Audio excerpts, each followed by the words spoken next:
السلام علیکم عزیز طالبات، اسلامیت اختیاری FA پارٹ 2 کی آن لائن کلاس میں ہم سورہ بقرہ کی ترجمہ اور تشریح کے لیے پہلی 30 آیات مکمل کر چکے ہیں۔ آیت نمبر 31 سے آج ہم شروع کریں گے۔ آیت نمبر 31 کی تلاوت جو ہے وہ بھی آپ کے سامنے کرتی ہوں، اس کے بعد ہم اس کا ترجمہ دیکھیں گے اور پھر تشریح کی طرف جائیں گے۔ اعوذ باللہ من الشیطان الرجیم، بسم اللہ الرحمن الرحیم۔ وعلم آدم الاسماء كلها ثم عرضهم على الملائكة فقال انبئوني بأسماء هؤلاء إن كنتم صادقین۔ بامحاورہ ترجمہ۔ اور اس نے آدم کو سب کے نام سکھا دیے، پھر انہیں فرشتوں کے سامنے پیش کیا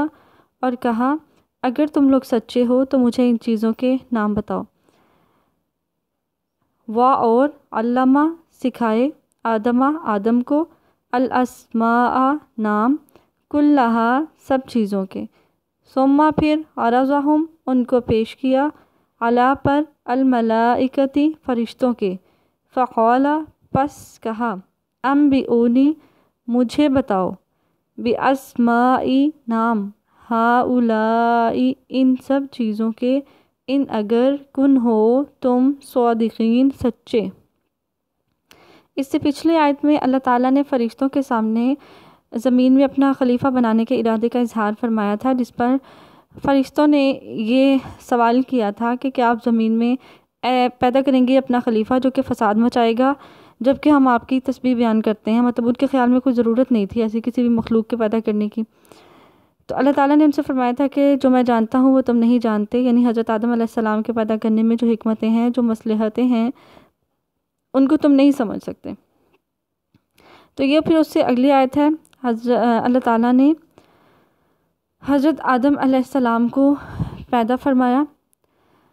اور اللہ تعالیٰ نے ان کی فطرت میں خواہشات اور ضروریات کا احساس رکھا۔ حضرت آدم علیہ السلام کو چونکہ دنیا میں بھیجا جانا تھا، جیسے کہ پچھلی آیت میں اس بارے میں اللہ تعالیٰ نے فرمایا کہ میں زمین میں اپنا نائب بنانے والا ہوں، خلیفہ بنانے والا ہوں۔ تو زمین میں جن حادثات سے ان کو دوچار ہونا تھا، جن تبدیلیوں سے دوچار ہونا تھا، جو حالات اور واقعات پیش آنے تھے، ان سے نمٹنے کے لیے اللہ تعالیٰ نے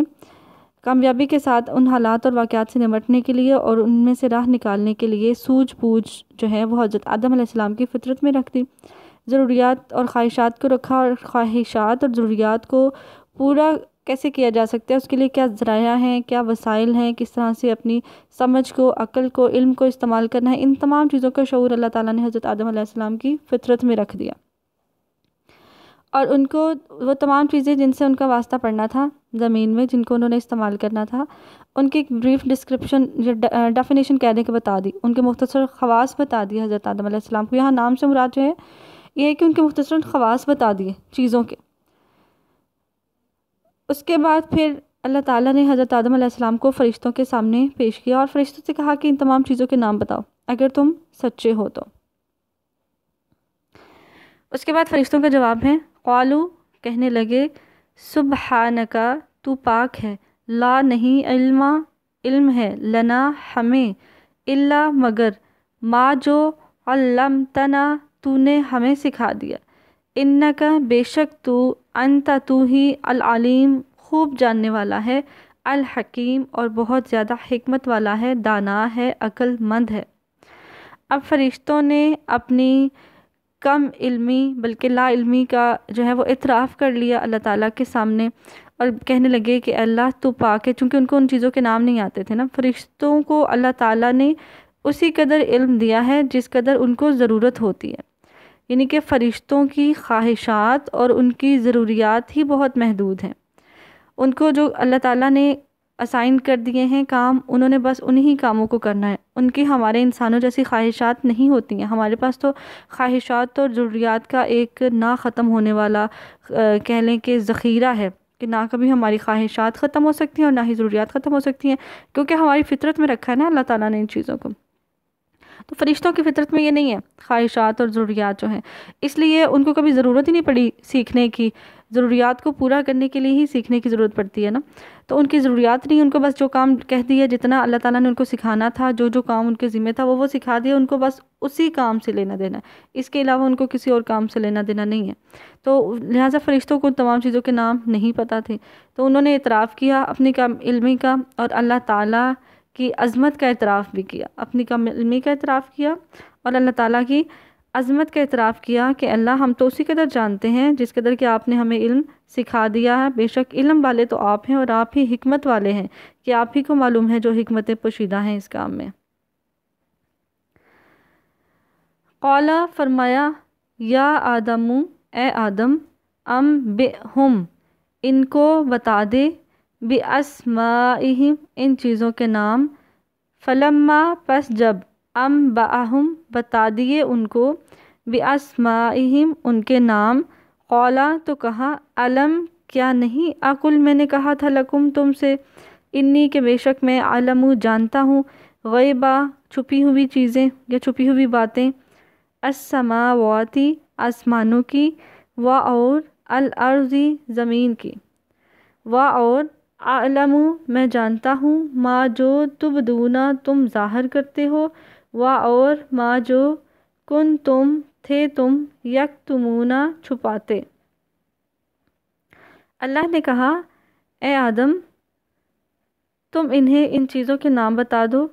چنانچہ جب اس نے انہیں ان چیزوں کے نام بتا دیے تو پھر اللہ تعالیٰ نے کہا فرشتوں سے مخاطب ہو کر، کیا میں نے تم سے نہیں کہا تھا کہ بے شک میں آسمانوں اور زمینوں کی چھپی ہوئی باتیں جانتا ہوں، اور وہ بھی جانتا ہوں جو تم ظاہر کرتے ہو، جو تم چھپاتے ہو۔ یعنی اللہ تعالیٰ کی جو ذات ہے وہ ظاہر کو بھی جانتی ہے اور باطن کو بھی جانتی ہے، زمین کے رازوں سے بھی واقف ہے اور آسمان کے رازوں سے بھی باخبر ہے۔ تو جو جن خدشات کا اظہار حضرت آدم علیہ السلام کے متعلق کیا تھا فرشتوں نے، اللہ تعالیٰ کو ان خدشات کا علم تھا، اور جن باتوں کو فرشتے کھل کر ظاہر نہیں کر سکے، جو انہوں نے باتیں جو تھیں وہ اپنے اندر رکھ لی، اللہ تعالیٰ کو ان باتوں کا بھی علم تھا۔ تو اسی طرح اسی آیت میں اللہ تعالیٰ نے اپنے العلیم ہونے پر ایک طرح سے خود گواہی دی ہے، اور اس کو وضاحت سے بیان کیا ہے کہ میں العلیم ہوں، کیونکہ میں جانتا ہوں زمین کے راز، آسمانوں کے راز، انسانوں کے راز، جو وہ ظاہر کر دیتے ہیں وہ بھی، اور جو وہ چھپا لیتے ہیں، جو ان کے باطن میں ہوتے ہیں وہ بھی راز، یہ تمام راز ہیں جو اللہ تعالیٰ کو معلوم ہیں۔ تو لہٰذا العلیم ذات جو ہے وہ صرف اللہ تعالیٰ کی ہی ہے۔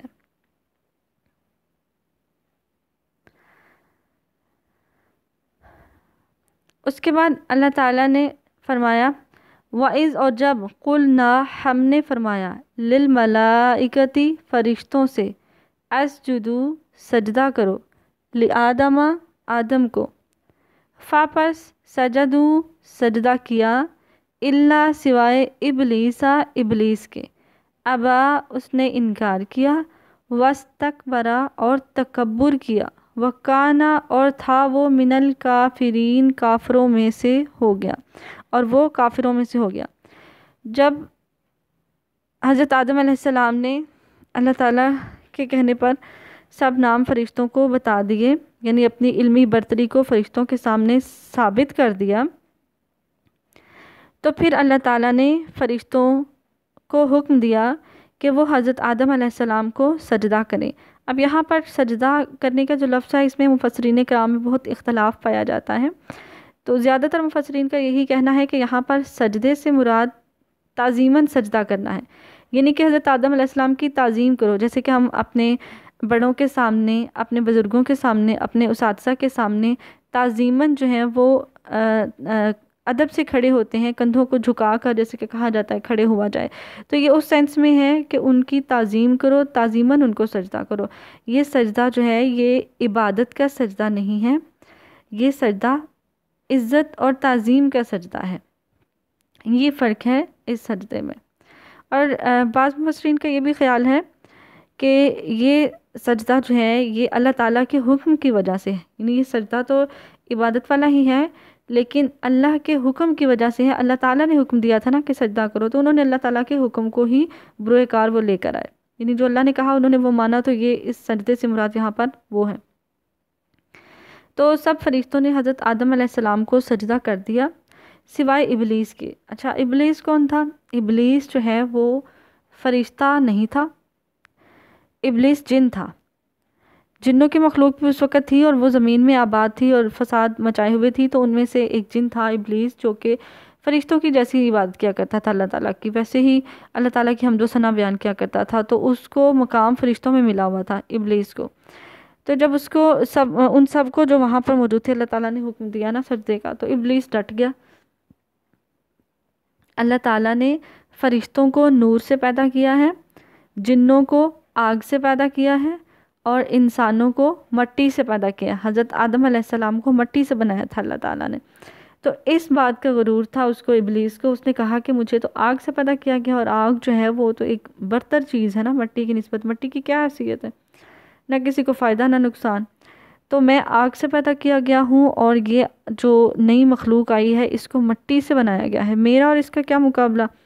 تو میں اس کو سجدہ نہیں کر سکتا۔ اب دیکھیں یہیں پر سجدے کی جو ہے نا سینس کچھ سمجھ میں آ جاتی ہے کہ اصل میں سجدہ کیا ہوتا ہے؟ اللہ کے حکم کو بجا لانا۔ فرشتے بجا لائے، زمین کو انہوں نے سجدہ کیا، اور ابلیس نے انکار کیا اللہ تعالیٰ کا حکم ماننے سے۔ اس سجدے کے پیچھے اصل حکمت ہی یہ تھی کہ کون اللہ تعالیٰ کی حکم پر سر تسلیم خم کرتا ہے۔ فرشتوں نے کیا اور ابلیس جو ہے اس نے انکار کیا، وہ ڈٹ گیا، کیونکہ اس کے خیال میں وہ سپیریئر تھا حضرت آدم علیہ السلام سے، جیسا کہ آگے چل کر بھی ایک صورت میں اس کے ابلیس کے الفاظ جو ہیں وہ قرآن مجید میں بیان ہوئے ہیں، انا خیر منہ، کہ میں اس سے بہتر ہوں، کہ مجھے آگ سے پیدا کیا گیا اور اس کو مٹی سے پیدا کیا گیا ہے۔ تو ہم یہ دیکھتے ہیں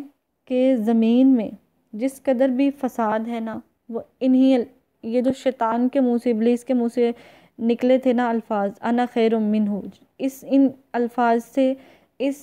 زمین میں فساد کی بنیاد پڑی تھی، برائی کی بنیاد پڑی تھی۔ کہ دیکھ لیں، یہ مختصر سے 3 الفاظ ہیں اس کے، انا خیر منہ، میں اس سے بہتر ہوں۔ یہ وہ سوچ ہے، یہ وہ احساس ہے جو ہمیں دوسروں کے لیے برا کرنے پر آمادہ کرتا ہے۔